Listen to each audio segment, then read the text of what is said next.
लोग रीजनिंग पढ़ रहे हैं, है ना। रीजनिंग में हम लोग पासा वाला सवाल जो है उसको कैसे सॉल्व करेंगे उसके नियम पढ़ेंगे। ठीक है, पासा देखे हैं आप लोग? जब हम लोग लूडो खेलते हैं तो उसमें जो पासा होता है डाइस, जिससे हम लोग 1 2 3 4 नंबर आते हैं, देखे है ना, खेले उसे। तो जैसे ये एक पासा है तो इसमें कुछ नंबर्स लिखे होते हैं, जैसे 4 3 2, 1 से लेके 6 तक की संख्याएं लिखी हुई रहती हैं। ठीक है, तो उसके लिखने के आधार पे ये पासे जो है ये 2 तरह के होते हैं। ठीक है, एक होता है मानक पासा, ठीक है, उसको स्टैंडर्ड पासा जिससे हम लोग खेलते हैं उसे हम क्या कहते हैं? मानक पासा या स्टैंडर्ड पासा। उसमें क्या होता है, जो सतह होती है ना, जैसे ये है तो इसके सामने वाली सतह कौन सी होगी? ये वाली। ठीक है, तो इधर 4 लिखा है तो इधर क्या लिखा होगा? 3। इधर 1 लिखा है तो इधर क्या लिखा होगा? 6। ठीक है, मतलब जो विपरीत सतह है उसके अंकों का योग कितना होगा? 7। ठीक है, स्टैंडर्ड पासा में जो विपरीत सतह है उसके, जैसे ये सामने वाला सतह है और ये इसके पीछे वाला सतह है ना। जैसे ये है तो ये इसका सामने है और ये इसके विपरीत है। अब ये है तो इसके विपरीत क्या होगा? ये होगा। ये इसके विपरीत क्या होगा? ये होगा। ठीक है, तो विपरीत सतह के अंकों का योग कितना होगा? 7। ठीक, तो अगर हमें प्रश्न दिया गया है कि एक मानक पासा में 2 के विपरीत कौन सी संख्या होगी, तो कैसे निकालोगे? 7 में से 2 घटा देंगे, 2 संख्या में मिल जाएगी 5। अगर पूछेगा 1 के विपरीत सतह पे कौन सी संख्या होगी, तो 1 की जस्ट बाद क्या होगा? विपरीत सतह पे क्या होगा? 7 में से 1 घटा देंगे, क्या होगा? 6 होगा। ठीक है, तो हमें अगर मानक पासा का प्रश्न दिया है तो वो एकदम आसान है। ठीक है, मानक पासा का अगर प्रश्न दिया है तो वो एकदम आसान है। उसको सिर्फ 7 में से वो संख्या को क्या करना है? घटा देना।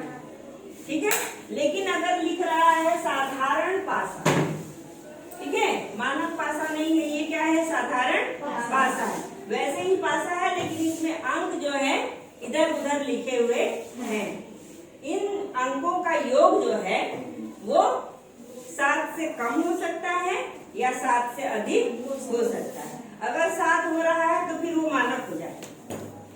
ठीक है ना, तो इसके विपरीत सतह पर अंकों का योग जो है 7 से कम या अधिक हो सकता है।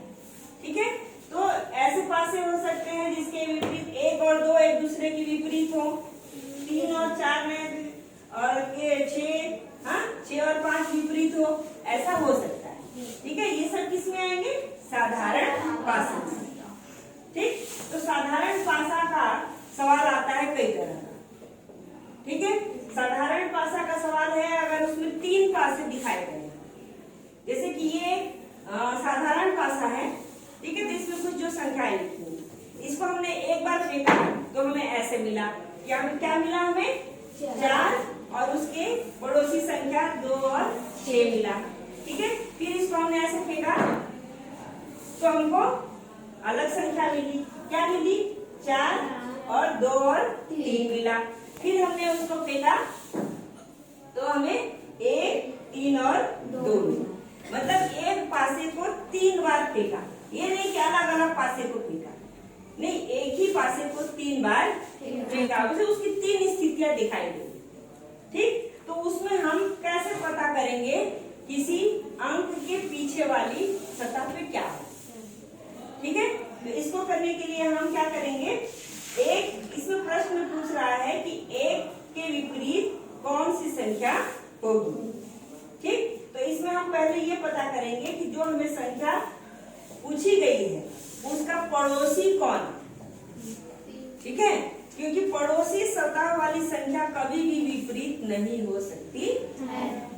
ठीक है, जैसे ये है तो ये पड़ोसी है, ये पड़ोसी है, ये पड़ोसी है और ये पड़ोसी है ना।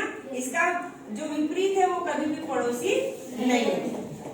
ठीक, तो जैसे ही हम देखेंगे कि एक, तो इसके पड़ोसी कौन कौन है?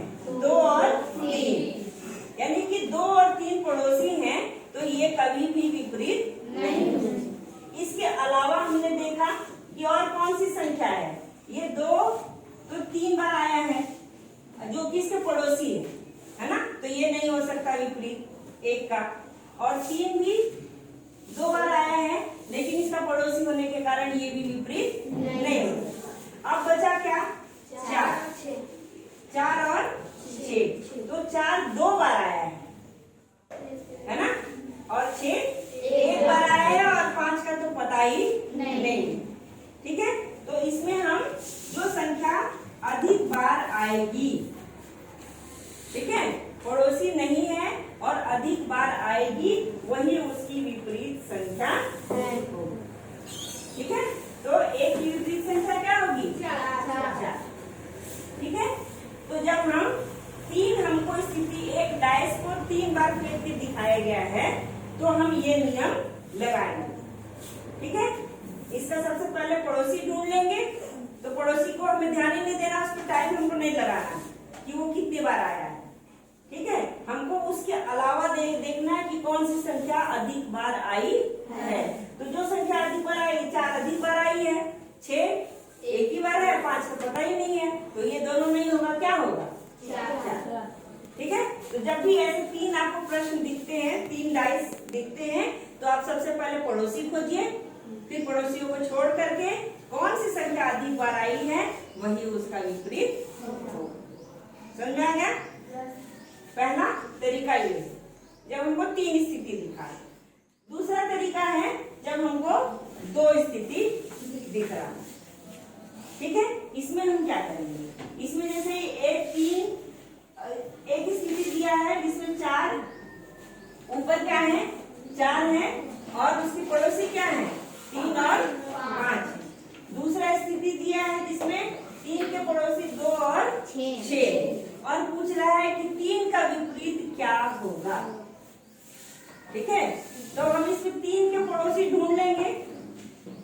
ठीक, 3 का पड़ोसी ढूंढो, ये 3 है तो इसके पड़ोसी क्या है? 4 और 5 है, और यहाँ 3 का पड़ोसी कौन है? 6 और 2 है, तो हमको 5 संख्याएं मिल गई। क्या क्या मिल गई? 3, 4, 5, 2 और 6, 5 संख्या मिल गई। क्या नहीं मिला? तो एक क्या होगा? 3 का विपरीत। समझ में आ गया? अगर 2 स्थिति है और हमको ऐसा नंबर पूछा जा रहा है जो दोनों में है, तो हमको क्या मिलेगा? इसके सारे पड़ोसी मिल जाएंगे। 4 पड़ोसी मिल गए, एक संख्या खुद है, तो एक छठवीं संख्या जो उसमें नहीं है वही उसके विपरीत। ठीक, समझ में आया? उसके दूसरा, अगर हमको वो संख्या नहीं पूछा, दूसरा संख्या पूछ दिया, जैसे हमने इसमें पूछ दिया 4 इसमें है लेकिन इसमें नहीं, तो इसमें हम ये देखेंगे कि कौन सी संख्या दोनों में है। ठीक है, कौन सी संख्या दोनों में है, और उसको फिर हम उसका क्रम निकालेंगे घड़ी की सुई के अनुसार। घड़ी की सुई कैसे चलती है? ऐसे टिक टिक टिक करके ऐसे चलती है ना, तो घड़ी के सुई के अनुसार हम उसका क्रम निकालेंगे। तो 3 के बाद क्या होगा? 4, और 4 के बाद क्या होगा? 5। तो हमने क्या लिखा? 3, 4, 5 क्रम लिखा ना। अब इसका भी हम क्रम लिखेंगे। ठीक है, 3 के बाद क्या आ रहा है? 2, और 2 के बाद क्या आ रहा है? 6। ठीक है, घड़ी की सुई हम उल्टा करेंगे तो गड़बड़ हो जाएगा।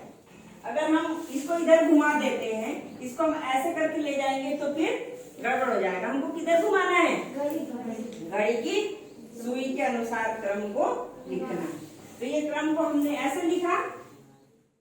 ठीक है, तो हमने लिखा 3, 4, 5 और 3, 2, 6। ठीक है, और हमको ये नियम याद रखना है कि अगर एक समान अंक है, और उसको हमने ऐसे क्रम में लिखा है, तो जो समान अंक के बाद वाला जो अंक होगा वो एक दूसरे के विपरीत होगा। ठीक है, तो समान अंक क्या है 3, तो उसके बाद वाले अंक क्या होंगे एक दूसरे के विपरीत होंगे। समझ में आ गया? तो 4 के विपरीत क्या होगा 2। ठीक है, समझ में आ गया इतनी बात?